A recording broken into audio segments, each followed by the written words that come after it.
सालों पहले चंदेरी जंगल में 3 दोस्त रहते थे जो हमेशा मिलजुल कर घास खाते थे। एक बड़े से मैदान में वो रोज जाते और भरपेट खाकर खुशी खुशी साथ रहते थे। धीरे धीरे उस जगह की घास खत्म होने लगी तो गाय ने कहा, अब हमें यह जगह छोड़नी होगी। यहाँ खाने के लिए अब कुछ भी नहीं बचा है। कि तब खरगोश ने कहा, नदी के दूसरी ओर ऐसी जगह है जहाँ चारों ओर घास ही घास है। अगर हम वहाँ चले जाएं तो आराम से पूरी जिंदगी गुजार सकते हैं। तभी हिरण बोला, बात तो सही है, लेकिन हम नदी पार नहीं कर पाएंगे। नदी के बीच में बने पुल के नीचे एक राक्षस रहता है। वो वहाँ से गुजरने वाले हर किसी को खा जाता है। कि तब गाय ने कहा, मेरे पास एक तरकीब है जिससे हम उस राक्षस को मार सकते हैं। गाय ने दोनों के कान में कुछ कहा और सभी खुशी खुशी नदी की ओर जाने लगे। पुल के पास पहुंचते ही सभी एक पेड़ के पीछे छुप गए। तभी गाय ने खरगोश को इशारा करके पुल पार करने को कहा। जैसे ही खरगोश पुल पार करने लगा तो वहां राक्षस आ गया। राक्षस बोला, तुम्हारी यहाँ आने की हिम्मत कैसे हुई? अब मैं तुमको खा जाऊंगा। तभी खरगोश कहता है कि राक्षस महाराज, मैं तो बहुत छोटा हूँ, मुझे खाने से आपका पेट भी नहीं भर पाएगा।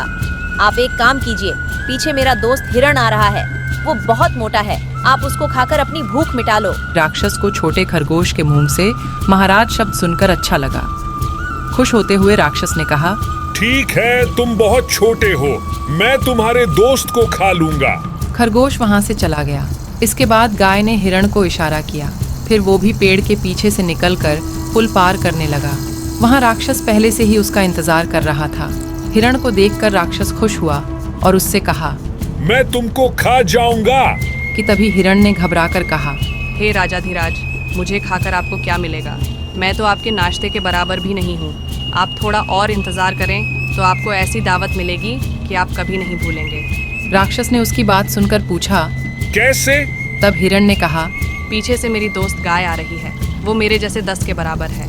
आप उसे कई दिनों तक आराम से खा सकते हैं। राक्षस ने उसके मुंह से राजाधिराज और मोटी गाय खाने की बात सुनकर उसे पुल पार करने की इजाजत दे दी। आखिर में गाय पुल के ऊपर चढ़ी और उसे पार करने लगी। तभी उसके सामने राक्षस आ गया और जोर जोर से हंसने लगा।